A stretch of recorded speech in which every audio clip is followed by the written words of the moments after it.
Hello aspirants, लक्ष्य IAS के online platform पर आप सभी का स्वागत है। कैसे हैं आप लोग? उम्मीद कर रहा हूं कि आपकी तैयारी अच्छी तरीके से चल रही होगी और बेहतर पढ़ाई आप लोग कर रहे होंगे। आज इस वीडियो के माध्यम से हम लोग कुछ ऐसे टॉपिक्स को डिस्कस करेंगे जिनको लेकर के एक शंका बनी रहती है कि किस प्रकार से इन टॉपिक्स की तैयारी की जाए। सामान्यतः कोर टॉपिक्स को तो हम लोग तैयार कर लेते हैं, और जैसे कि हिस्ट्री है, ज्योग्राफी है, पॉलिटी है, इकोनॉमी है, साइंस टेक है, एनवायरनमेंट है, इकोलॉजी है, एथिक्स है, ये कोर टॉपिक्स हैं। इन कोर टॉपिक्स को हम लोग बहुत आसानी से, बहुत अच्छे से ना सिर्फ पढ़ लेते हैं, बल्कि इनके संबंध में जो रिसोर्स की रिक्वायरमेंट होती है, कैसे पढ़ना है, कहां से पढ़ना है, ये जानकारी आसानी से सब जगह उपलब्ध हो जाती है। लेकिन इसी बीच यूपीएससी के पाठ्यक्रम में कुछ ऐसे भी टॉपिक हैं जिन टॉपिक्स के बारे में, जैसे कि गवर्नेंस, अभिशासन, इंटरनेशनल रिलेशन, अंतरराष्ट्रीय संबंध, सोशल जस्टिस, सामाजिक न्याय, इंटरनल सिक्योरिटी, आंतरिक सुरक्षा, ये कुछ ऐसे टॉपिक हैं जो कि पूरी तरीके से डिवाइड करके एक्सप्लेन नहीं किए गए हैं, यानी इनको विभाजित करके बताया नहीं गया। इन टॉपिक्स में कैसे पढ़ना है, तैयारी कैसे करनी है, क्या रिसोर्सेज इस्तेमाल किए जाएं और कितना वक्त दिया जाए, ये थोड़ा मुश्किल होता है और कई बार छात्र ये समझ नहीं पाते हैं कि किस प्रकार से हम तैयारी करें। तो आज हम इस वीडियो के माध्यम से आपके सामने इसी विषय पर बात करने के लिए आए हैं। तो आज हम पहली बार जो बात करेंगे, जो टॉपिक हमारा उठेगा, वो टॉपिक है हमारा गवर्नेंस। गवर्नेंस यानी कि अभिशासन। यूपीपीसीएस हो या फिर यूपीएससी आईएएस के एग्जाम की बात की जाए, सिविल सर्विसेज एग्जाम की बात की जाए, सामान्यतः बोलचाल की भाषा में हम लोग सिविल सर्विसेज एग्जाम को आईएएस का एग्जाम कहने लग गए हैं। एग्जाम वो वैसे सिविल सर्विसेज का होता है। तो सिविल सर्विसेज एग्जाम की हम बात करें तो उसमें देखते हैं कि गवर्नेंस का जो टॉपिक है, अभिशासन का जो टॉपिक है, वो जीएस पेपर 2 में आता है। अब इस अभिशासन के टॉपिक के अंदर, गवर्नेंस के टॉपिक के अंदर हमें तैयारी किस प्रकार से करनी है, तो सबसे पहली बात तो यह है कि हमें यह जानना बहुत आवश्यक है कि इस गवर्नेंस के टॉपिक को किस प्रकार से अलग अलग भागों में विभाजित किया जाए। तो आइए जरा एक एक करके हम इसमें देखते हैं पाठ्यक्रम के बारे में, और फिर अपनी रणनीति और दृष्टिकोण को तय करते हैं। रणनीति तय करनी इसलिए जरूरी है क्योंकि किसी भी परीक्षा को, किसी भी युद्ध को जीतने के लिए एक कारगर रणनीति का होना बहुत आवश्यक है। बिना रणनीति के सफलता मुश्किल हो जाती है और कई बार असंभव हो जाती है। आइए शुरुआत करते हैं गवर्नेंस के साथ में। गवर्नेंस, स्ट्रेटजी एवं अप्रोच। जो हमारे हिंदी भाषी मित्र हैं उनके लिए हिंदी में बताया जाएगा, और जो इंग्लिश मीडियम के स्टूडेंट्स हैं उनके लिए इंग्लिश में भी इंफॉर्मेशन रहेगी। यानी कि ये वीडियो जो है वो बाइलिंगुअल है, हिंदी में भी है और इंग्लिश में भी है, इसलिए दोनों ही प्रकार के एस्पायरेंट्स जो हैं वो हमारे साथ जुड़े रहेंगे और इसका लाभ लेंगे। आइए देखते हैं इसको। स्ट्रेटजी और दृष्टिकोण की जब हम बात करते हैं तो सबसे पहले हम देखेंगे कि सिलेबस में कैसे है इसका, पिछले वर्ष में एक रुझान कैसा रहा है। रुझान से यहाँ पे तात्पर्य है, रुझान से यहाँ पे हमारा तात्पर्य है कि ऑन एन एवरेज संघ लोक सेवा आयोग या राज्य लोक सेवा आयोग कितने प्रश्न पूछता रहा है।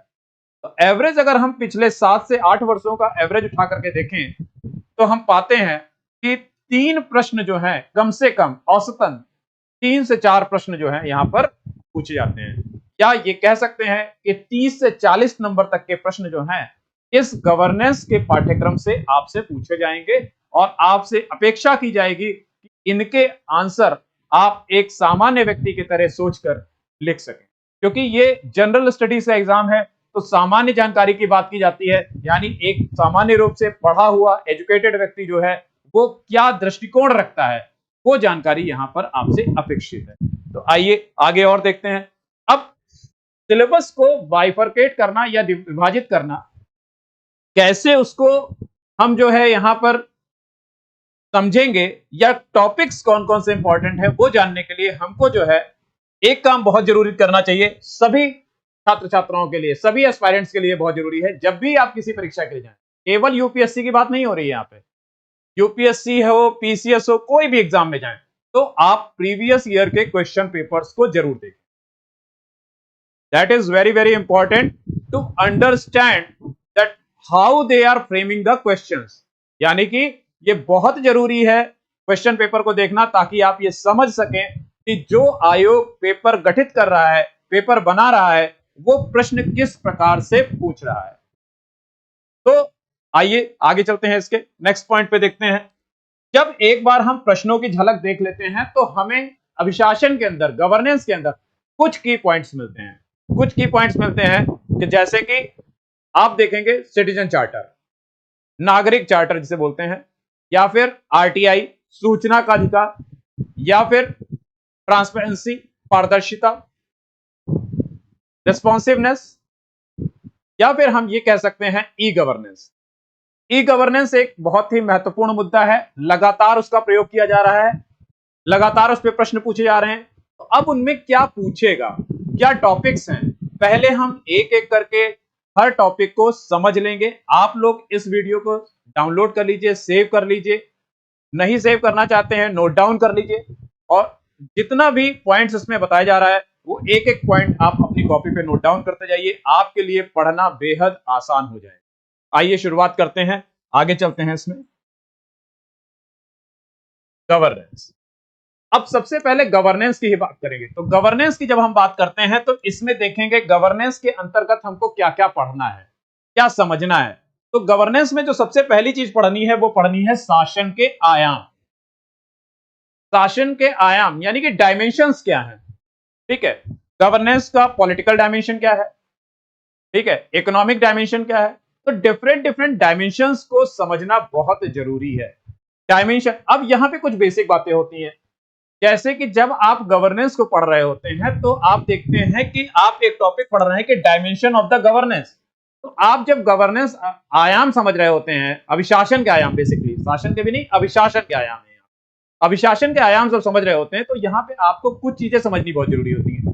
जैसे क्या जरूरी है कि अभिशासन कहां होगा, अभिशासन कहां लगाया जाएगा, कैसे कार्य करेगा, कैसे कार्य होंगे अभिशासन में, और शासन क्या है, अभिशासन क्या है, अंतर क्या है इसके बीच में, ठीक है। शासन और प्रशासन के बीच में क्या अंतर है, कुछ मूल बातें हैं। अब समझिए, यूपीएससी जब भी आपसे सवाल पूछता है, यूपीएससी जब भी आपसे कुछ जानना चाहता है, तो वो जानना चाहता है सबसे पहले कि क्या इस शब्द का अर्थ आप अच्छी तरह से समझते हैं, एक प्रशासक के दृष्टिकोण से इस बात को समझ पा रहे हैं कि इस शब्द का अर्थ क्या है।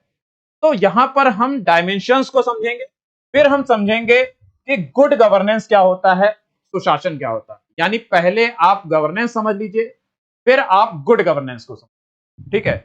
गवर्नेंस को एफिशिएंटली यूज किया जाएगा तो वो गुड गवर्नेंस में। तो गुड गवर्नेंस को हम समझेंगे यहां पर कि गुड गवर्नेंस क्या होता है। तो गुड गवर्नेंस को नेक्स्ट टॉपिक है।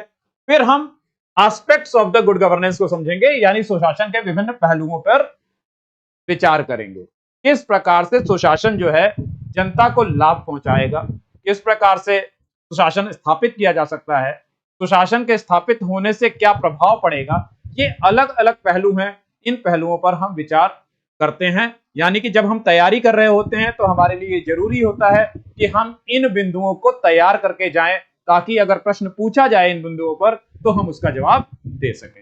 नेक्स्ट पॉइंट आ जाते हैं, सुशासन में बाधाएं। यानी गुड गवर्नेंस स्टैब्लिश करने में जो भी बाधाएं देश के अंदर जनता, प्रशासन, सरकार महसूस कर रही हो, उन बाधाओं को समझना। क्योंकि जब तक आप बाधाओं को नहीं समझेंगे तब तक उनका निवारण भी नहीं कर पाएंगे, ठीक है।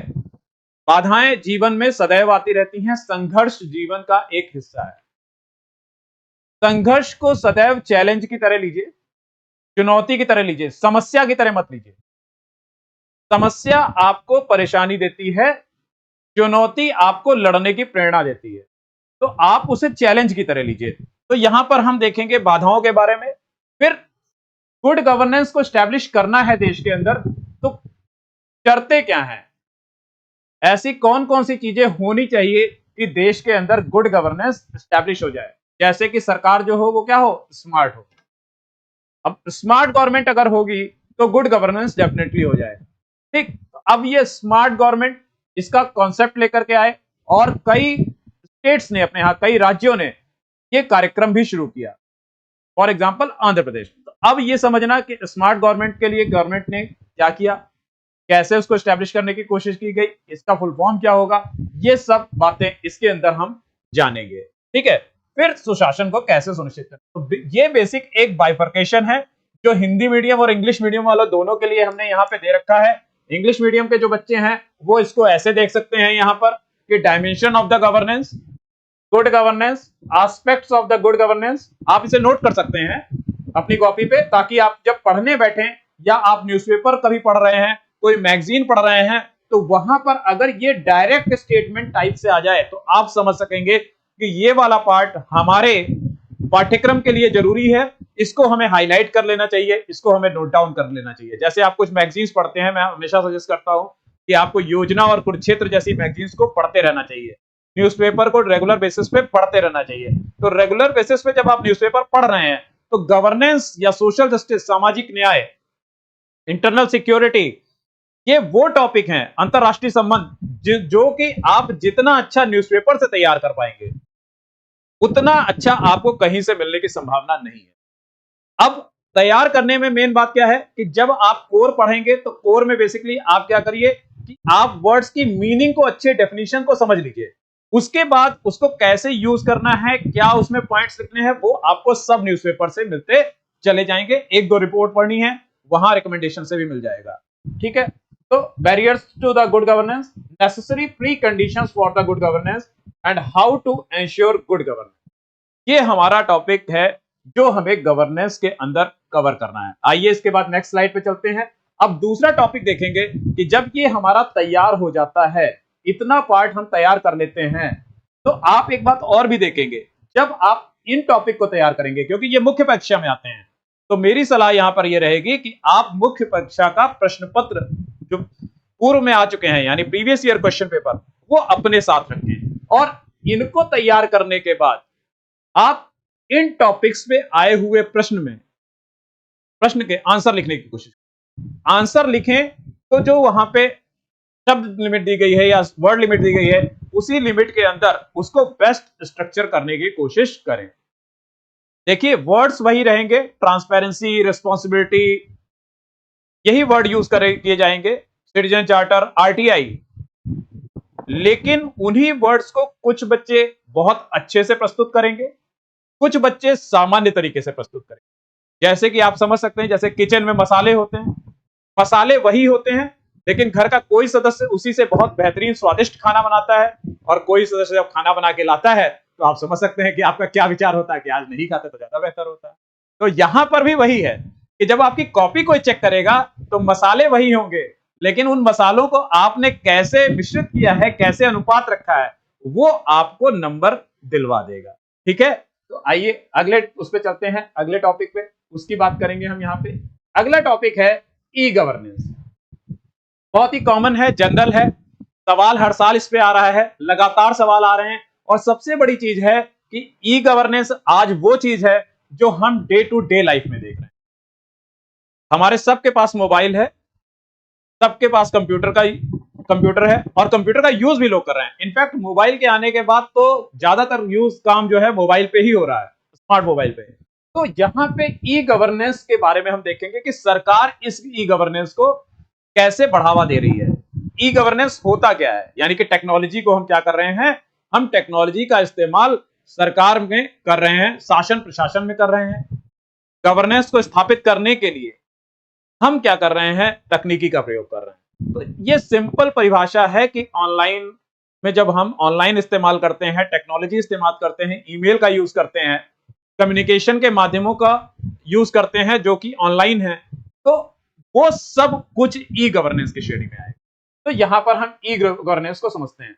अब ई गवर्नेंस को जब समझने लगते हैं तो इसको डिटेल में जानना होता है। तो जानने के लिए जरूरी ये होता है कि इसके मॉडल्स क्या होंगे, डिफरेंट मॉडल्स होंगे। जैसे मॉडल्स कैसे, जैसे कि गवर्नमेंट के बीच में कैसे संबंध रखेगी, गवर्नमेंट जनता के साथ कैसे संबंध स्थापित करेगी, गवर्नमेंट जो है व्यापारियों के साथ, व्यापारी वर्ग के साथ या बाजार के साथ, मार्केट के साथ कैसे संबंध स्थापित करेगी, यानी G2B, G2C, G2G। तो ये डिफरेंट डिफरेंट मॉडल्स हैं जो यहाँ पर हम पढ़ते हैं। फिर उससे सफलताएं क्या मिलती हैं, ई गवर्नेंस से कितनी हमें सफलता प्राप्त हुई है। सफलता क्या है, जब हम किसी तकनीकी का प्रयोग करें, सरकार किसी तकनीकी को प्रयोग करे, इस्तेमाल करे, उसको लेकर के आए, तो उसमें जनता की सहभागिता कितनी बड़ी है, जनता कितना उसका लाभ उठा पा रही है, यही उसकी सफलता को निर्धारित करता है। जैसे आज की डेट में बात की जाए तो हम बहुत सारे काम सरकार के जो हमें करवाने होते हैं, उसके लिए हम अब सरकार के ऑफिस चल करके नहीं जाते हैं, या फिर हम अवॉइड करते हैं। घर बैठे बैठे ही मोबाइल फोन के माध्यम से हम उस काम को कर लेते हैं। जैसे कि आधार में करेक्शन करना, तो कुछ करेक्शन ऐसे हैं जिसके लिए हमें आधार सेंटर जाने की जरूरत नहीं है, हम अपने मोबाइल पर ही कर सकते हैं। ठीक बात है। तो इस तरीके से हम उसकी सफलता को निर्धारित करते हैं। अब लिमिटेशंस की बात फिर आएगा कि ई गवर्नेंस में लिमिटेशंस क्या है। लिमिटेशंस यानी सीमाएं क्या है, सीमाएं मतलब कितना सीमित है ये, क्यों नहीं इसके आगे हम जा पा रहे। तो अब यहां पे सीमाएं समझने के लिए ये जरूरी होगा कि जो रिक्वायरमेंट है उसको कितना इंफ्रास्ट्रक्चरल सपोर्ट मिल रहा है, कितनी फंडिंग मिल पा रही है, गवर्नमेंट उस पर कितना इन्वेस्टमेंट करेगी, गवर्नमेंट कितना उसके लिए एक इंफ्रास्ट्रक्चर तैयार कर पाएगी, एक संरचना तैयार कर पाएगी। तो ये सीमाएं जानने के लिए यहां से हम ये एक टॉपिक। अब आपने जैसे देखा लिमिटेशन, तो अब आपने जब देखा सीमाएं, लिमिटेशन, अब आपने देखा कि न्यूज़पेपर पढ़ा और न्यूज़पेपर में आपने देखा कि सरकार एक किसी क्षेत्र में अपनी इंटरनेट की सेवाएं नहीं दे पा रही है।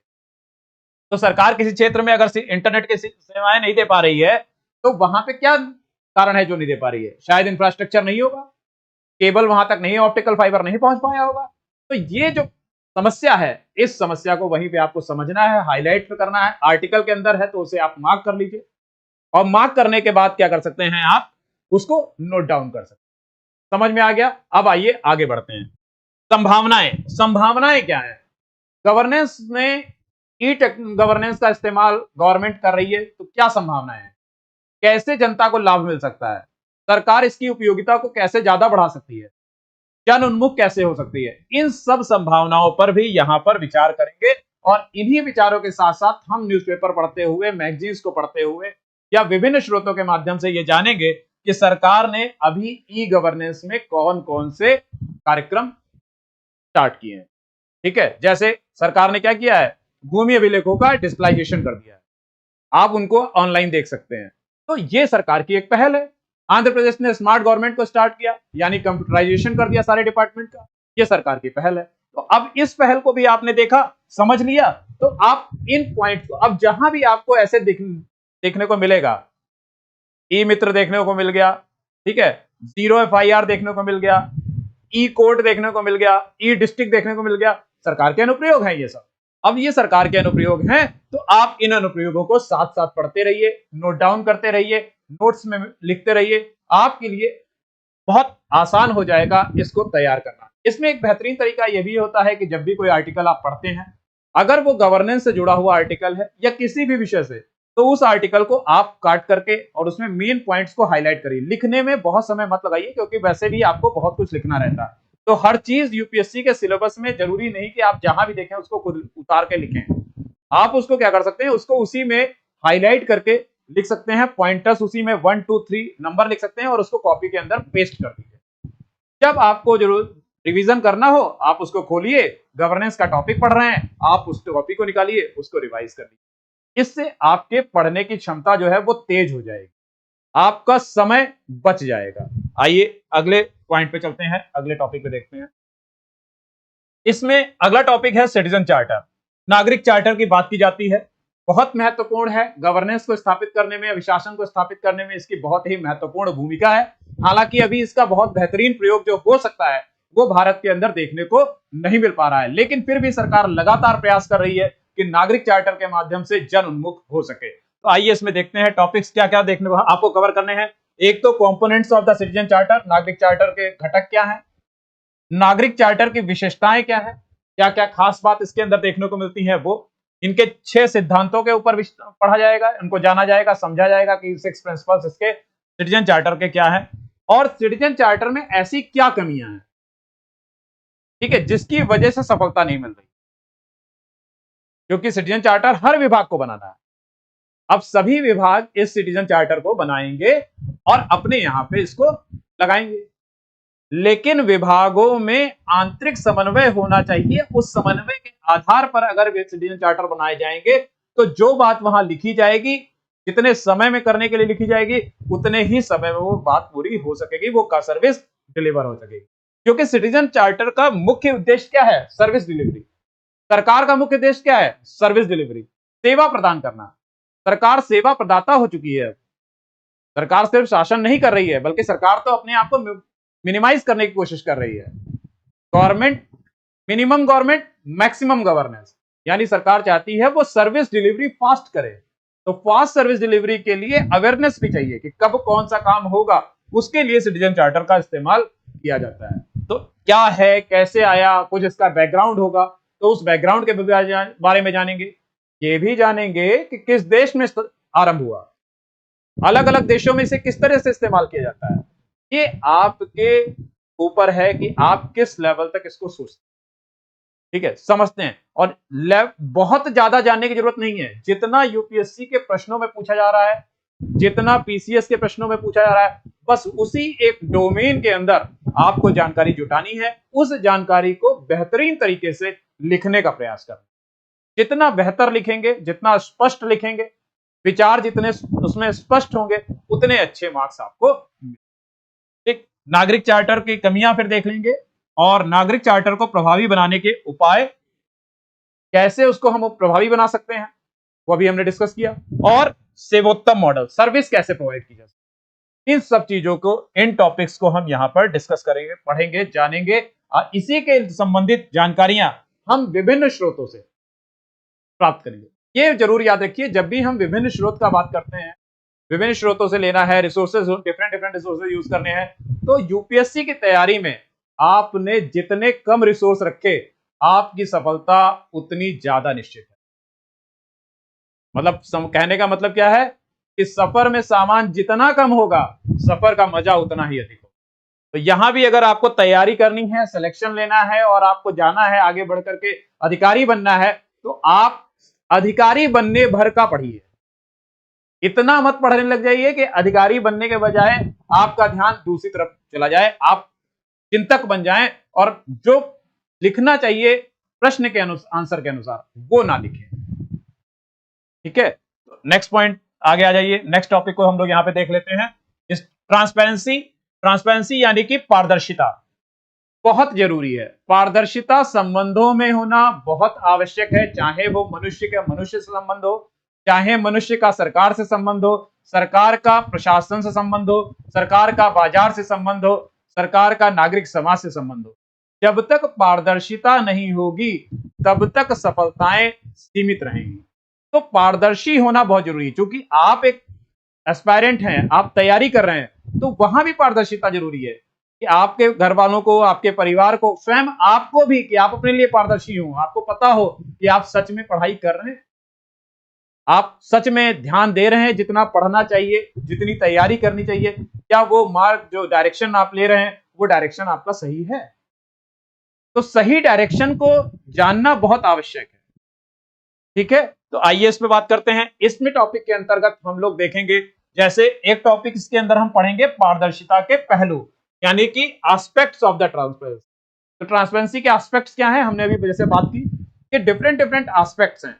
गवर्नमेंट को मार्केट से बात करनी है, तो चीजें, जो रूल्स रेगुलेशंस हैं, वो एकदम ट्रांसपेरेंट होने चाहिए। गवर्नमेंट का एक्सपेंडिचर है, वो एकदम ट्रांसपेरेंट होना चाहिए कि जनता को पता हो कि सरकार कितनी फंड एलोकेट कर रही है और कितने फंड को कैसे खर्च किया जाए। अगर ये ट्रांसपेरेंसी रहेगी तो करप्शन कम रहेगा। तो इसलिए ये चीजें जाननी जरूरी है। जब ट्रांसपेरेंसी होगी तो आप निश्चित मान के चलिए, ट्रांसपेरेंसी का मतलब क्या है कि हम ये जान रहे हैं कि सरकार क्या कर रही है। जब सरकार क्या कर रही है ये सवाल हमारे पास है, तो हम उससे ये प्रश्न भी पूछ सकते हैं कि आप जो है बताइए कि आपने ये पैसा कैसे इस मद में खर्च कर दिया, या इतना ज्यादा कैसे खर्च कर दिया। तो इससे आपको क्या पता लगेगा, इससे आपको यह पता चल जाएगा कि सरकार जवाब देगी आपको कि नहीं देगी, यानी आप जवाबदेहिता भी तय कर सकें, अकाउंटेबिलिटी को भी सुनिश्चित कर सकें। तो यहां पे एलिमेंट्स ऑफ अकाउंटेबिलिटी को आप समझेंगे और कितने टाइप की अकाउंटेबिलिटी है उसको भी आप यहां पर समझ पाएंगे। नेक्स्ट टॉपिक है पारदर्शिता जवाबदेही सुनिश्चित करने के साधन, जो मीन्स हम इसके लिए यूज करते हैं, जैसे आरटीआई हम यूज करते हैं। और अगला टॉपिक ही वही है आरटीआई। फिर साधनों में अगला क्या है, सोशल ऑडिट, सामाजिक अंकेक्षण या whistle blower protection bill, Lokpal and Lokayukta. In topics को हम यहां पर तैयार करेंगे और इसके लिए हम डिफरेंट सोर्सेस को यूज करेंगे। ठीक है, बेस्ट आपका न्यूज़पेपर रहता है जहां से ये बहुत ही डायनेमिक फॉर्म में, क्योंकि ये बहुत डायनेमिक टॉपिक है, तो आपको करंट के एग्जांपल जितने अच्छे देंगे उतने अच्छे मार्क्स यहां पर आपको मिलेंगे। ठीक बात है, तो आइए आगे चलते हैं। अब अगला टॉपिक है role played by the civil services. लोक सेवाओं के द्वारा जो भूमिका निभाई जाती है वो एक महत्वपूर्ण टॉपिक है यहां पर। ठीक है, सिविल सेवा और लोकतंत्र के बीच संबंध, नीति निर्माण में सलाहकारी भूमिका। अब जो सिविल सेवा है उसका लोकतंत्र के साथ कैसा संबंध है, डेमोक्रेसी में किस तरीके से वो बिहेव करेगी, क्या रिलेशनशिप है डेमोक्रेसी के और सिविल सर्विसेज के बीच में, इस पहलू पर विचार किया जाएगा। ये आपका टॉपिक है, इसको पढ़ना है आपको। ये सब आप नोट कर लीजिए और इसी से आप यूज कर जान सकेंगे कि हमें पढ़ना क्या क्या है। क्योंकि सबसे पहले ये क्लियर होना बहुत जरूरी है कि इस पर्टिकुलर टॉपिक के अंतर्गत, गवर्नेंस के अंतर्गत, अभिशासन के अंतर्गत कौन कौन से बिंदु हमको तैयार करने। जब आपका वो क्लियर हो गया तो आप समझ लीजिए कि आपका काम आधा हो गया। ठीक, अब आपको सिर्फ उसको पढ़ना है। ठीक, आइए नेक्स्ट पॉइंट है नीति निर्माण में सलाहकारी भूमिका। यानी लोक सेवाएं नीति निर्माण में कैसी भूमिका निभाती हैं, सलाह किस प्रकार से देती है। क्योंकि लोक सेवाओं को क्या माना जाता है, लोक सेवाओं को माना जाता है कि वो मैच्योर हैं, परिपक्व हैं, वो ज्यादा अच्छी सलाह दे सकेंगे क्योंकि वो परमानेंट। जो जन सेवक हैं वो कुछ समय के लिए आएंगे, 5 साल के लिए आएंगे, उसके बाद परिवर्तन हो सकता है, नए जनप्रतिनिधि का चुनाव हो सकता है। ठीक, लेकिन जो लोक सेवक एक बार नियुक्त हो जाते हैं वो लंबे समय तक सेवाओं में 30 साल तक लगभग बने रहते हैं। तो नीति निर्माण में सलाहकारी भूमिका, सामाजिक पर आर्थिक परिवर्तन को संस्थागत बनाना अगला टॉपिक है जो हम इसमें पढ़ेंगे। प्रत्यायोजित कार्यों का निर्वहन, देश के कानून का प्रशासन करना यानी रूल ऑफ लॉ को एस्टैब्लिश करना, प्रहरी वॉचडॉग की तरह भूमिका निभाना कि कुछ गलत तो नहीं हो रहा या कहां पे हमें ज्यादा सजग होने की आवश्यकता है प्रशासन को।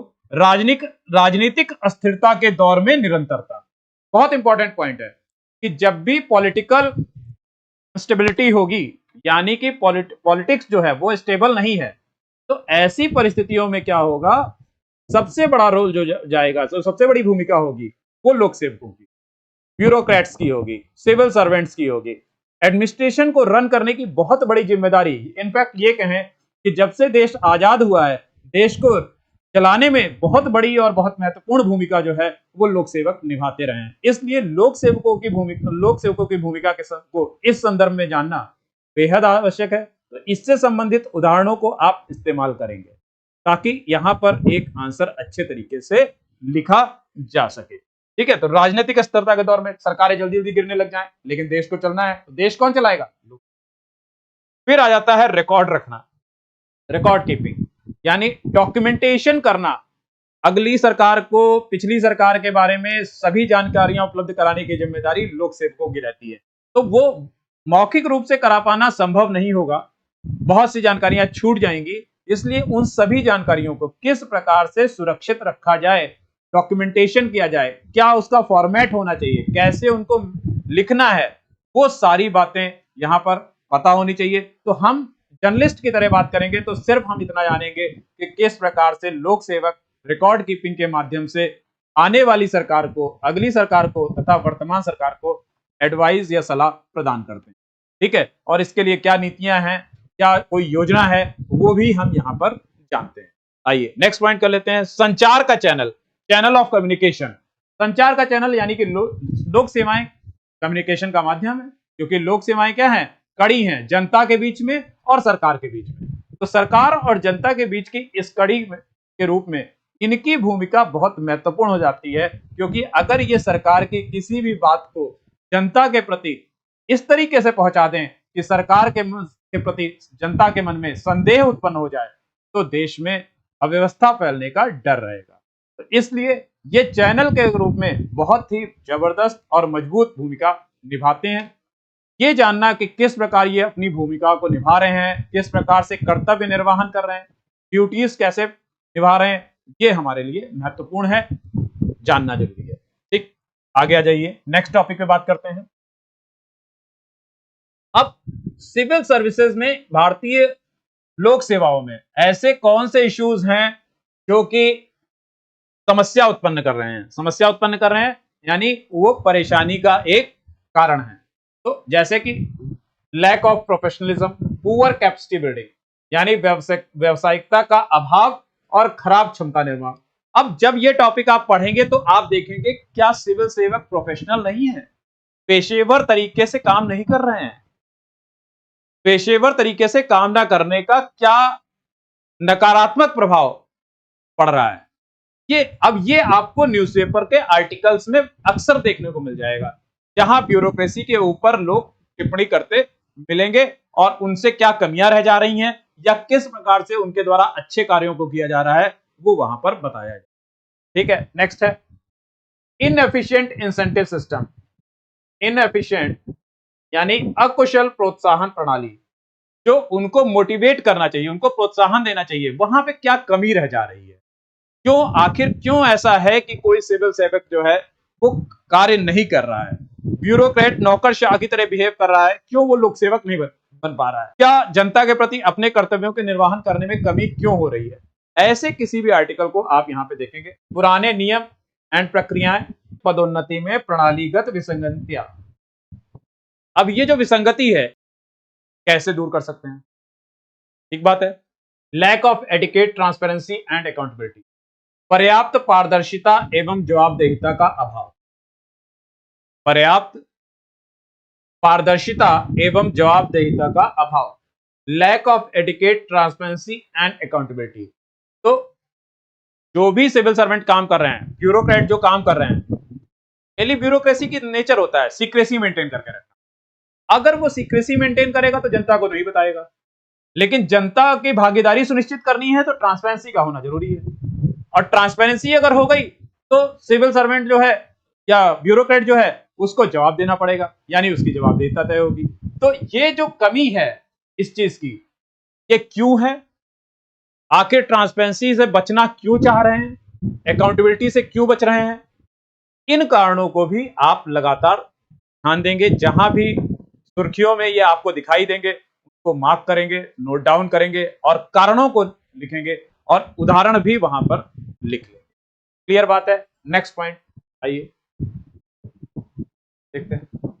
अब reforming bureaucracy to strengthen democracy. अब जब चूंकि कमियां हैं तो अगला टॉपिक जो हमें पढ़ना पड़ेगा वो रिफॉर्म्स पढ़ने पड़ेंगे कि क्या ब्यूरोक्रेसी को हम कैसे रिफॉर्म करें, ब्यूरोक्रेसी को हम कैसे रिफॉर्म करें ताकि जो है ये ब्यूरोक्रेसी जो है क्या हो जाए, बेहतर हो जाए, नौकरशाही परिवर्तित हो जाए लोक सेवा में।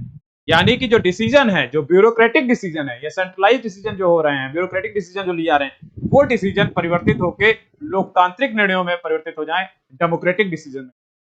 ठीक बात है? तो इसलिए हम क्या करेंगे, कुछ रिफॉर्म्स करेंगे। तो रिफॉर्म्स क्या करेंगे, देखिए, इस शक्ति की विषमता को ठीक करना, यानी setting right the asymmetry of power. जो एसिमेट्री ऑफ पावर है उसको क्या करे सरकार कि वो ठीक हो जाए, किस प्रकार से ब्यूरोक्रेट जो हैं वो पावर का मिसयूज ना करें। ठीक है, ये यहां पर हम पढ़ेंगे। Insulating civil servants from undue political interference. Civil servants होते हैं, लोक सेवक जो होते हैं आपके, या फिर ब्यूरोक्रेट्स जो होते हैं, वो कई बार काम को डिले करते हैं। डिले करने का एक बहुत बड़ा कारण होता है कि राजनीतिक इंटरफेरेंस, यानी कि राजनीति जो है दखल देने लगा। तो राजनीतिज्ञों का दखल जो है उनके कामों को की रफ्तार को कम कर देता है। इस रफ्तार को बढ़ाने के लिए ब्यूरोक्रेसी को पॉलिटिकल इन्फ्लुएंस से कैसे बचाया जाए, ये टॉपिक है, इसमें हम समझेंगे और सुधार करेंगे। अगला आ जाएगा professionalisation with the stability of tenure and competition, यानी कि कार्यकाल और प्रतिस्पर्धा के स्थिरता के साथ व्यवसायीकरण। एक तो उनका ट्रांसफर जो है वो एक निश्चित ड्यूरेशन के बाद हो, ऑल ऑफ सडन ना होने लग जाए, ठीक है। प्रोफेशनलिज्म मेंटेन करना, प्रॉपर उनकी ट्रेनिंग टाइम टू टाइम होती रहे। तो ऐसा सरकार क्या स्टेप ले रही है कि उनके किस प्रकार से उनको लंबा कार्यकाल दे रही है या निश्चित कार्यकाल दे रही है, उनके ट्रेनिंग के लिए सरकार क्या कर रही है, वो पॉइंट्स भी हम पढ़ेंगे और उससे हम जानेंगे कि हम कैसे आंसर में उनको यूटिलाइज कर सकते हैं। नेक्स्ट पॉइंट आ जाइए, सिटीजन सेंट्रिक एडमिनिस्ट्रेशन रिफॉर्म करने की जरूरत है, यानी नौकरशाह के बजाय उनको लोक सेवक बनने के लिए प्रेरित करना है, ताकि वो ऐसा प्रशासन तैयार कर सकें जो कि सिटीजन सेंट्रिक हो। अब सवाल वही आया कि सिटीजन सेंट्रिक कैसे बनाया जाएगा।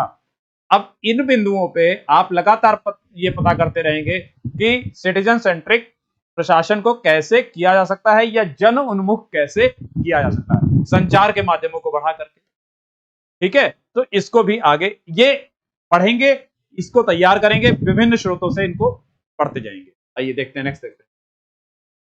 नेक्स्ट पॉइंट है अकाउंटेबिलिटी आउटकम ओरिएंटेशन या फिर जवाबदेही परिणाम अभिविन्यास, यानी अब अकाउंटेबिलिटी की तरफ उनका ओरिएंटेशन हो, जवाबदेही सुनिश्चित हो, तो वो ऐसी स्ट्रक्चर तैयार करेंगे, ऐसा स्ट्रक्चर तैयार करेंगे जिससे कि वो जवाबदेह बने।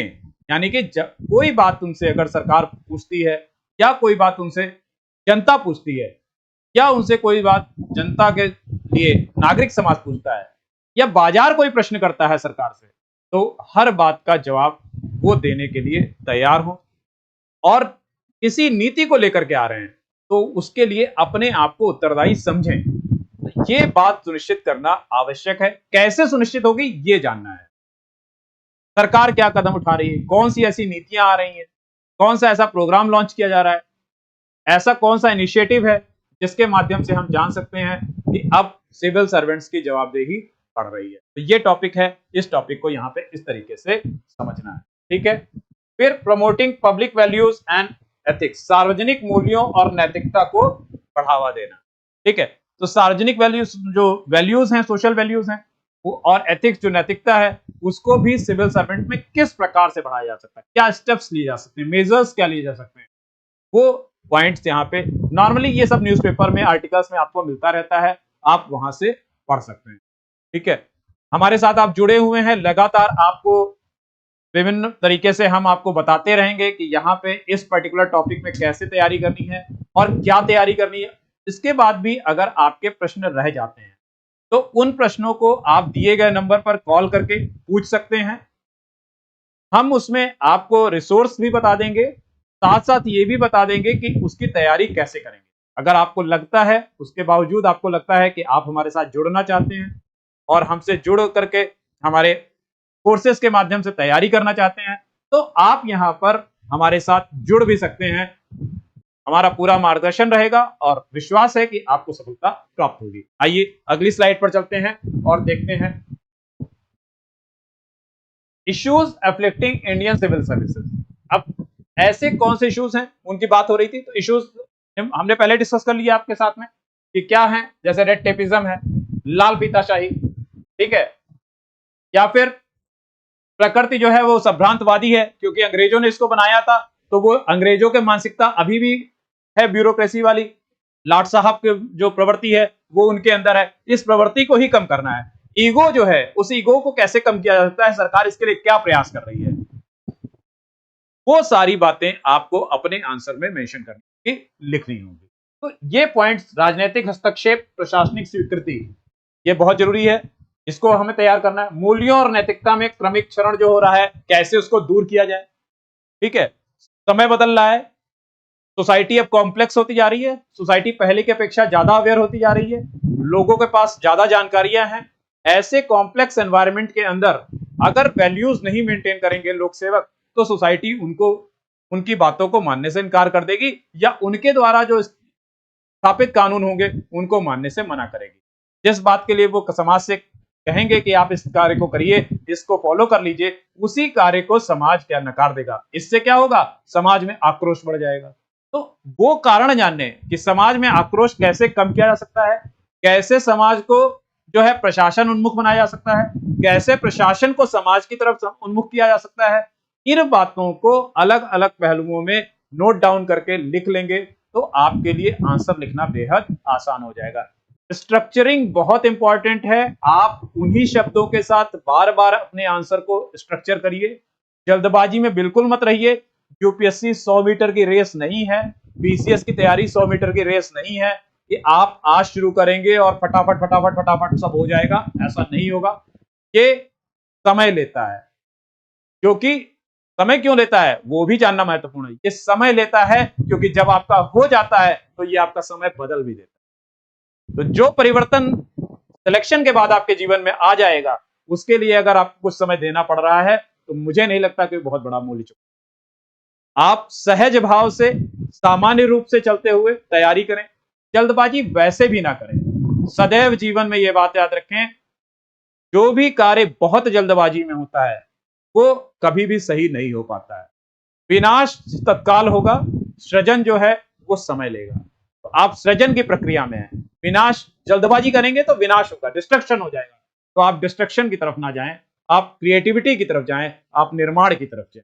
आइए आगे बात करते हैं। नेक्स्ट पॉइंट पे चलते हैं हम लोग, उसको देखते हैं। प्रीवियस ईयर के ट्रेंड में मैंने बता दिया आपको 3 से 4 साल लग जाते, 3 से 4 क्वेश्चन आते हैं, 30 से 40 नंबर का प्रश्न आएगा। और कई बार ट्रेंड को जब आप ऑब्जर्व करेंगे तो गवर्नेंस, सोशल जस्टिस के प्रश्न जो हैं आपस में इंटरमिक्स टाइप से लगेंगे, मिले हुए रहेंगे। इंटरलिंकिंग है, पूरे यूपीएससी के सिलेबस में ही इंटरलिंकिंग है। क्योंकि वैसे जब आप प्रशासनिक अधिकारी बन के भी जाएंगे तो भी आप कोई एक ही काम नहीं कर रहे होंगे, चाहे किसी विभाग में हो, आप 2-3 डायमेंशंस को जरूर कवर कर रहे हो। तो वो डायमेंशन की जो मिक्सिंग है वो आपको सिलेबस में भी देखने को मिलती है। तो इसलिए आप इस पे ध्यान रखें। अब कुछ प्रश्न देख सकते हैं, जैसे यूपी पीसीएस में कुछ प्रश्न आए, नीति निर्माण प्रक्रिया में गैर सरकारी संगठनों की भूमिका की विवेचना कीजिए। अब आपको पता है कि गवर्नेंस को एस्टैब्लिश करने के लिए 3 इंपॉर्टेंट कंपोनेंट्स हैं। एक तो गवर्नमेंट खुद हो गई, दूसरा आपका मार्केट हो गया, और तीसरा आपका क्या हो गया, सिविल सोसाइटी हो गई। अब सिविल सोसाइटी के अंतर्गत ही आपका NGO, self help group, media, ये सब आता है।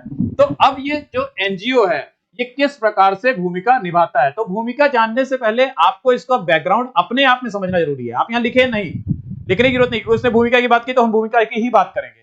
लेकिन आपके लिए ये जानना जरूरी है कि एनजीओ का गठन कैसे होता है, कैसे उसको बनाया जाता है, क्या कार्य करता है, किस प्रकार से वो अपना रोल प्ले कर सकता है, ठीक है, क्या उससे लाभ होता है। तो जब आप रोल प्ले को समझ पाएंगे तो उस चीज को यहां पर आंसर में लिख पाएंगे। यानी अगर आपने गवर्नेंस पढ़ने की ठानी तो आपका पहला काम क्या है कि आपको प्रीवियस ईयर के क्वेश्चंस को देखना है। तो जब आप प्रीवियस ईयर के क्वेश्चंस को देखेंगे तो आपको वो कीवर्ड्स मिलेंगे जो आपको तैयार करने हैं। जैसे कि इस क्वेश्चन के अंदर आप देखिए तो गैर सरकारी संगठन, आपको समझ में आ गया कि हमें एनजीओ के बारे में जानकारी एकत्र करने की जरूरत है। अब यह भी बात जरूरी है कि जब आप प्रश्नों को देख लेते हैं तो आपको एक अंदाजा ये लग जाता है कि कितना तैयार करना है, कितनी जानकारी जरूरी है। उससे ज्यादा पढ़ने की जरूरत बिल्कुल भी नहीं है। आपको कोई पीएचडी नहीं करनी है, ठीक है। तो पीएचडी करने की जरूरत नहीं है, आपको उतना पढ़ना है जिससे कि आपका ये एग्जाम आसानी से निकल जाए। बोझ नहीं डालना अपने सर पे। जैसे ही आपने अपने दिमाग पे ये बोझ डाला कि मुझे इतना पढ़ना है तो वो आपको परेशानी लगने लगेगा। जैसे ही आप इसको समझेंगे कि नहीं हमें इसको समझना, जानना है, देखते हैं इसमें क्या है, तो देखते हैं वाली जब फीलिंग आती है तो आप चैलेंज एक्सेप्ट कर लेते हैं। और चैलेंज एक्सेप्ट कर लेते हैं तो सामान्यतः आप जीतने का ही प्रयास करते हैं। कोई भी चैलेंज एक्सेप्ट हारने के लिए नहीं करता। तो आप जो है चैलेंज की तरह इसको लीजिए, आप देखिए, आइडेंटिफाई करिए। फिर नेक्स्ट आ गया, अभी हमने जब टॉपिक डिस्कस किया था, देखिए फिर यहां भी वही आ गया, भारत में नागरिक अधिकार पत्र प्रभावी नहीं बन सके हैं। नागरिक अधिकार पत्र यानी कि सिटीजन चार्टर। तो सिटीजन चार्टर की जब हम बात करते हैं यहाँ पे, आपका सवाल, आपके दिमाग में पहला सवाल यही आएगा कि सिटीजन चार्टर क्या है, ठीक है, कैसे इसका इस्तेमाल किया जाता है। तो आप जो है सिटीजन चार्टर के बारे में आपको पता चल गया प्रश्न देखने मात्र से ही कि हमें सिटीजन चार्टर के संबंध में समस्त जानकारियां जुटानी है जो कि प्रश्न के अनुरूप है, ठीक है। तो यहां पर हम सिटीजन चार्टर को फिर पढ़ेंगे। अब आइए नेक्स्ट टॉपिक पे चलते हैं, नेक्स्ट देखते हैं, क्वेश्चंस और देख लेते हैं। आगे अगला टॉपिक, सूचना अधिकार अधिनियम ने लोक सेवकों को स्टील फ्रेम के बाहर आकर निष्ठापूर्वक जनता की सेवा करने के लिए बाध्य किया है। व्याख्या करें। Right to information act has forced civil servants to come out of steel frame and serve people sincerely. Explain. अब ये जब आप क्वेश्चन पढ़ रहे हैं, अब देखिए एक क्वेश्चन आपको 3 अलग अलग पॉइंट बता दे रहा है कि 3 बातें आपको समझनी बहुत जरूरी है। पहला क्या? पहला तो सिंपल सामने ही लिखा हुआ है, आपके सूचना अधिकार अधिनियम यानी राइट टू इंफॉर्मेशन एक्ट है। ठीक है, कैसे ये अपनी भूमिका निभा रहा है, कैसे इसका प्रभाव सिविल सेवकों के ऊपर या लोक सेवकों के ऊपर, सिविल सर्वेंट्स के ऊपर पड़ रहा है। अब पहला पॉइंट हो गया। फिर लोक सेवकों पे पड़ने वाला प्रभाव देखा, दूसरा पॉइंट हो गया। तीसरा, स्टील फ्रेम के बाहर आना, यानी आपको यह भी जानना जरूरी है कि क्या लोक सेवकों का ये स्टील फ्रेम है क्या। लौह पिंजरे वाली ब्यूरोक्रेसी जो कही जाती है, नौकरशाही जो कही जाती है, वेबर ने जिस बात को कहा था, आपको बहुत, ये पब्लिक एडमिनिस्ट्रेशन में आता है, बहुत पब्लिक एडमिनिस्ट्रेशन जाने की जरूरत नहीं है, ये कॉमन सेंस की बात है। तो ये अब लौह पिंजरे वाली है, गोपनीयता मेंटेन रखेगी, सीक्रेसी मेंटेन रखेगी, लेकिन यहां पे क्या कर रहा है, जन उन्मुख। अब जन उन्मुख हो गए, अगर हम जन उन्मुख हो रहे हैं तो हमें जनता से वार्तालाप करनी पड़ेगी, तो वार्तालाप करनी पड़ेगी तो पिंजड़े से बाहर आना पड़ेगा, पिंजड़े से बाहर आना पड़ेगा, तो पिंजड़े से बाहर हम खुद तो आ नहीं रहे, तो यानी कि कोई और ऐसा कारण बनेगा जिसकी वजह से हमें पिंजड़े से बाहर आना पड़ेगा। तो यहाँ पे वो कारण कौन सा है? आरटीआई यानी राइट टू इंफॉर्मेशन। अगला टॉपिक आपने जो पढ़ा वो पढ़ा कि जानना यहाँ पे कि किस प्रकार से सिटीजन सेंट्रिक या फिर जनोन्मुख जो है हम लोक सेवा को कर सकते हैं, क्या रोल यहाँ पे सिटीजन वो आपका राइट टू इंफॉर्मेशन एक्ट निभा सकता है।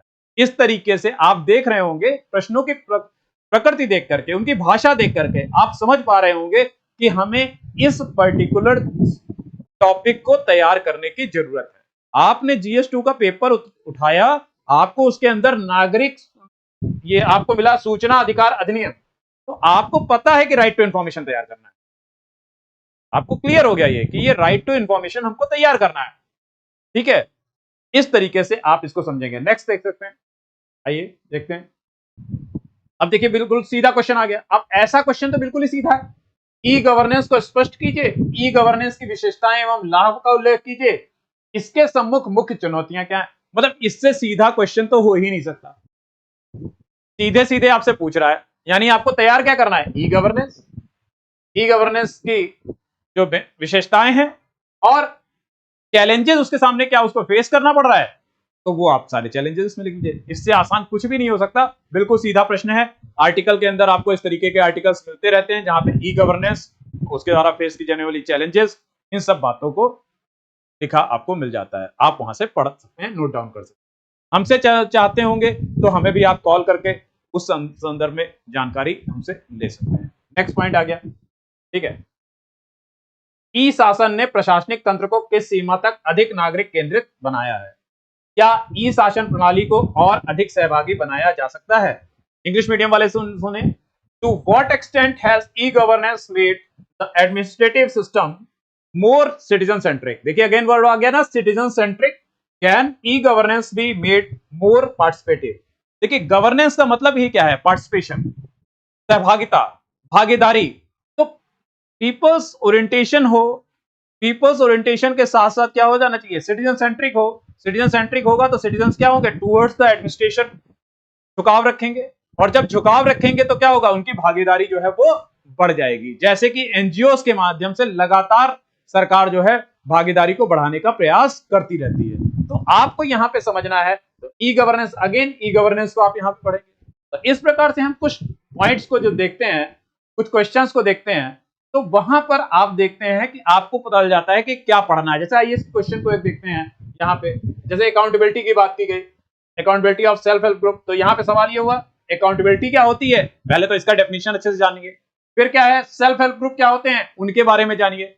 सेल्फ हेल्प ग्रुप को कौन सपोर्ट कर सकता है, उसके बारे में जानिए। क्या रोल प्ले करते हैं सोसाइटी में, उसके बारे में जानिए। ठीक है, विमेन एम्पावरमेंट या सोशल एम्पावरमेंट कैसे होगा, उसके बारे में जानिए। और इनको फंडिंग सपोर्ट कैसे बैंकिंग सिस्टम के माध्यम से मिल सकता है, बैंक से मिल सकता है, सरकार ने उसके लिए क्या प्रोविजंस किए हैं, बैंक ने क्या प्रोविजन किए हैं, कौन कितना पैसा बैंक से ले सकता है, सेल्फ हेल्प ग्रुप का मेंबर होकर के कितनी जगह से ले सकता है। इन सब बातों को आप आइडेंटिफाई करिए और उनको कहीं नोट डाउन करिए या फिर पेस्ट कर लीजिए, और उनको आप पढ़ते रहिए। उनके स्ट्रक्चरिंग, उनको लिखने का बार बार, उनको और बेहतर कैसे रख सकते हैं, और बेहतर कैसे करेंगे। एक तो उनकी व्याख्या स्पष्ट हो, दूसरा उनमें उनके साथ एग्जांपल्स को जोड़ा जाए। ठीक है, रिसेंट के एग्जांपल्स को उसमें मेंशन किया जाए, तो जो सरकार की नीति है उसको मेंशन कर दिया जाए। आपका आंसर जो है गवर्नेंस में बेहतर हो जाएगा। नेक्स्ट पॉइंट आ जाइए। इस तरह से हम देख रहे हैं कुछ क्वेश्चंस हमने यहाँ पर देख लिए, ठीक है। और बहुत सारे क्वेश्चंस हैं, जैसे कि एनजीओ को फंडिंग होती है तो फॉरेन कंट्रीब्यूशन रेगुलेशन एक्ट, फिर एफसीआरए है। एनजीओ की फंडिंग को लेकर के पीछे बहुत सारे क्वेश्चंस उठे थे, बहुत सारे एनजीओ के ऊपर सरकार ने दबाव बनाया था, उनकी जांच की गई थी और पाया गया था कि उनकी जो फंडिंग है उसके प्रॉपर जो सोर्सेज हैं वो क्लियर नहीं है, सही से फंडिंग कहां से आई ये पता नहीं चला, एक्सपेंडिचर कहां जा चला हुआ ये नहीं पता चला। तो फंडिंग कहां से आ रही है, एक्सपेंडिचर कैसे हो रहा है, कितना पैसा किस मद में खर्च हो रहा है, क्या वो, खासकर सरकार इस बात को लेकर बहुत ज्यादा चिंतित हो रही थी कि ऐसा तो नहीं है कि जो एनजीओज हैं वो देश में डिस्टर्बेंस क्रिएट कर रहे हो, इसलिए उनको ज्यादा अच्छी फंडिंग बाहर से, फॉरेन से मिल रही हो, कि बाहर की जो देश की शत्रु शक्तियां हैं वो भारत को अस्थिर करने के लिए, देश को अस्थिर करने के लिए इन एनजीओ की फंडिंग कर रही है। इसलिए यहां पर अब आपको समझना क्या है कि एनजीओ के बारे में जानकारी रखनी है, प्लस आपको फॉरेन कंट्रीब्यूशन रेगुलेशन एक्ट को भी जानना बहुत जरूरी है। ये यूपीएससी का क्वेश्चन है, आईएएस का क्वेश्चन है, तो दोनों क्वेश्चन आप इन सब क्वेश्चंस को देख सकते हैं, एनजीओ के रोल के बारे में है। तो आप जब इन क्वेश्चंस को देखते हैं तो आपको बेसिकली यहां पर एक जानकारी मिल जाती है कि किस प्रकार से प्रश्न पूछे जा रहे हैं, प्रकृति क्या है प्रश्नों की, क्या कीवर्ड्स उसमें इस्तेमाल किए जा रहे हैं। आपको मुख्यतः कीवर्ड्स जानने हैं,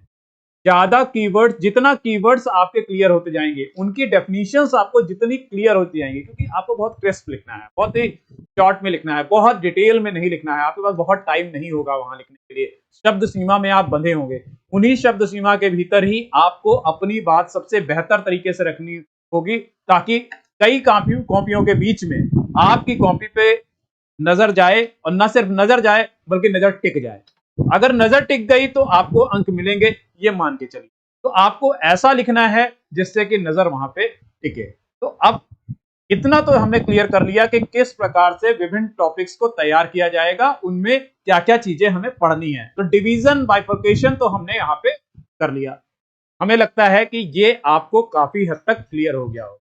जैसा कि मैं लगातार बताता रहा पूरे वीडियोस के दौरान कि जब भी किसी को टॉपिक को तैयार करना है, उसमें गवर्नेंस में खासकर, क्योंकि ये करंट का टॉपिक है, डायनेमिक टॉपिक है, गवर्नेंस का डेवलपमेंट ही जो है इंडिया में 1991 के बाद ज्यादा तेजी से हुआ है। तो 1991-92 के बाद जब बहुत तेजी से हुआ है, तो जो डायनेमिक है, एक तो करंट ही है, कोई बहुत पुरानी बात तो है नहीं, 20-30 साल के अंदर की बात है सारी, और उसमें भी आपको जानकारियां चाहिए, तो वो कहां से सबसे बेहतर मिलेंगी, वो सबसे बेहतर आपको न्यूज़पेपर के माध्यम से। सरकार, आप संसद टीवी को देख सकते हैं, सरकार ने उसमें गुड गवर्नेंस के ऊपर उसमें एक वीडियो पड़ा हुआ है जिसमें वो बात करते हैं कि सरकार का अभाव होना चाहिए, प्रभाव होना चाहिए, ठीक है, और दबाव भी होना चाहिए, यानी गुड गवर्नेंस होनी चाहिए, स्टैब्लिश करना है तो इन तीन बातों का होना आवश्यक है। अब इस प्रकार की शब्दावली अगर आपको चाहिए तो आपको डिफरेंट प्रकार के डिबेट भी सुनने पड़ेंगे। तैयारी का मतलब, एक बात आप बहुत अच्छे से समझ, तैयारी का मतलब किताबों में खो जाना नहीं है। तैयारी कभी भी बहुत सीरियस बनने से नहीं आती। लोग कहते हैं ना, तुम सीरियस हो जाओ, तुम सीरियस नहीं हो इसलिए तुम तैयारी नहीं कर पा रहे हो। सीरियस बनो, सीरियस बनो। याद रखिए, यूपीएससी सीरियस बनने से नहीं होता, सिंसियर बनने से होता। सिंसियरिटी के साथ तैयारी करेंगे। दाढ़ी बढ़ा लेने से, कमरे में बंद हो जाने से, समाज से कट जाने से आप यूपीएससी की तैयारी नहीं कर सकते, बल्कि आप समाज के बीच में जब जाते हैं, समस्याओं को देखते हैं और उन समस्याओं के संदर्भ में विचार बनाते हैं कि आखिर प्रशासन में अगर मैं होता तो मैं इस समस्या का समाधान कैसे निकाल, कैसे इस समस्या को दूर कर सकता, ठीक है, आसानी से, सहजता पूर्वक लोगों को ही कैसे इन्वॉल्व करता कि इस समस्या में हमें ना करना पड़ता, ये यहाँ के लोग ही समस्या का निवारण कर देते। जब इस प्रकार की बातों को आप मन में विचार के रूप में लाते हैं और उन विचारों को सही शब्दों के माध्यम से आप पेपर पर लिख के आते हैं तो आपको मार्क्स मिलते हैं। कोई बहुत बड़ी बात नहीं है, यूपीएससी का एग्जाम इतना भी कठिन नहीं है जितना कि लोग उसका डर बना देते हैं। आप मान के चलिए 10 लाख लोग फॉर्म भरते होंगे, लेकिन सच बात यह है कि उसमें से 8 साढ़े 8 लाख लोग बिल्कुल नॉन सीरियस होते हैं, या फिर वो सही दिशा में प्रयास ही नहीं कर रहे होते हैं। नोट्स इकट्ठा करते रहना, विभिन्न चैनल्स पे घूमते रहना, भटकते रहना, दिन भर यूट्यूब पे पड़े रहना, ऐसे यूपीएससी में सिलेक्शन नहीं होता। यूपीएससी के सिलेक्शन के लिए बहुत आवश्यक है कि आप अपने थॉट प्रोसेस को डेवलप करें और राइटिंग के माध्यम से उसको स्ट्रक्चर करें। जब तक आपकी स्ट्रक्चरिंग अच्छी नहीं होगी, लिखने का तरीका सही नहीं होगा, क्रमवार बिंदुगत रूप से आप उनको नहीं लिखेंगे, तब तक आपको अच्छे अंक नहीं मिलेंगे। और यूपीएससी में ज्यादा लिखने आना बहुत इंपॉर्टेंट है। ज्यादा लिखना आना मतलब लिखने का आपका हैबिट होना चाहिए। ये नहीं कि आप आधा घंटा लिख रहे हैं और थक जा रहे हैं, ठीक है, या लिखने बैठे तो आपके पास शब्द नहीं है।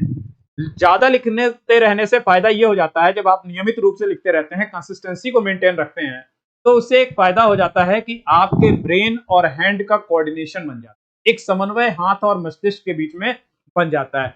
जो आप सोचते हैं आपका हाथ वही लिखता है। अन्यथा क्या होता है कि आप सोच कुछ रहे होते हैं, हाथ लिख कुछ और रहा होता है, आप बार बार काटते हैं, और ये लगातार काटपीट करने से आपके अंक और कम हो जाए। तो यहाँ पे ये ध्यान रखने की जरूरत है। न्यूज़पेपर का आर्टिकल, किताब की अगर बात करेंगे तो किताब, वैसे तो किताब की जरूरत ज्यादा नहीं है। आप इन शब्दों का अर्थ गूगल भी कर सकते हैं। जो जो बातें यहाँ पे गई हैं वहां पे आपको गूगल पे मिल जाएंगी। आप उनको हिंदी में भी देख सकते हैं, इंग्लिश में देख सकते हैं। लेकिन अगर आप चाहें तो गवर्नेंस की एम लक्ष्मीकांत की एक किताब पढ़ सकते हैं, या सेकेंड एआरसी जो है, सेकेंड एडमिनिस्ट्रेटिव रिफॉर्म कमीशन की जो रिपोर्ट है, उस रिपोर्ट को पढ़ सकते हैं। रिपोर्ट को जब भी पढ़ते हैं, हमारा सारा ध्यान मुख्यतः उसमें रिकमेंडेशंस पे रहना चाहिए कि क्या रिकमेंडेशंस दी गई हैं, ठीक है। एआरसी की ये रिपोर्ट, सेकंड रिपोर्ट जो है, वो एथिक्स में भी आपके काम आएगी, या फिर जिनका ऑप्शनल पब्लिक एडमिनिस्ट्रेशन है उनके लिए तो बहुत यूजफुल है। तो गवर्नेंस में भी काम आएगी आपकी, एथिक्स में भी काम आ जाएगी, तो उसको आप पढ़ सकते हैं। गवर्नेंस में विशेषकर जब आप पढ़ते हैं तो उसमें कुछ chapter 1, chapter 4, chapter 6, chapter 9, chapter 10, chapter 11, chapter 12, इन चैप्टर्स को आप इनमें जाकर के पढ़ सकते हैं। एक जनरल रीडिंग ले सकते हैं, जो मेन पॉइंट्स हैं उनको आप उसमें हाईलाइट कर लीजिए। पीडीएफ के फॉर्मेट में ये आपको ऑनलाइन मिल जाएगी, आप इसको पढ़िए, इससे आपके बहुत सारे पॉइंट्स तैयार हो जाएंगे। उम्मीद करता हूं कि अभी तक जितनी भी बातें मैंने आपके साथ डिस्कस की गवर्नेंस की तैयारी को लेकर के, ये सभी बातें आपको अच्छी तरीके से समझ में आ गई हों। फिर भी अगर आपके मन में कोई प्रश्न है, आप कुछ ऐसा जानना चाहते हैं जो आपको लगता है कि इस वीडियो के माध्यम से हमने कवर नहीं किया है, तो उसको आप नीचे दिए गए नंबर पर कॉल करके हमसे पूछ सकते हैं। कि आप हमारे ऑनलाइन एप्लीकेशन को गूगल प्ले स्टोर से डाउनलोड कर सकते हैं, लक्ष्य आईएएस को डाउनलोड कर सकते हैं। डाउनलोड करने के बाद आप अपने मेंस की आंसर राइटिंग जो करते हैं, उन कॉपीज को उसमें डाउनलोड कर दीजिए। जब आप उन कॉपीज को उसमें अपलोड करेंगे, तो उनके आंसर्स को हम चेक करके आपको ये बता देंगे कहां पर उसमें कमी रह जा रही है। ये बहुत बड़ी समस्या होती है कि नॉर्मली हम लोग बताते तो रहते हैं कि आप लोग इसको आंसर ज्यादा लिखिए, ज्यादा प्रैक्टिस करिए, लेकिन आपके साथ दिक्कत ये है कि जो आपने आंसर लिखा है, उस आंसर को चेक कैसे कराएं। जब तक चेक नहीं होगा तब तक ये पता नहीं चल पाएगा कि कॉपी में क्या सुधार करना है। तो आप उसके लिए हमारे एप्लीकेशन को डाउनलोड करें। एप्लीकेशन को डाउनलोड करने के बाद अपने आंसर्स को उसमें अपलोड कर दें। हम उन आंसर्स को चेक करके आपको जो भी कमियां होंगी उन कमियों के बारे में बताएंगे, और साथ ही साथ ये बताएंगे कि इन कमियों को कैसे आप निरंतर प्रयास के द्वारा सुधार सकते हैं।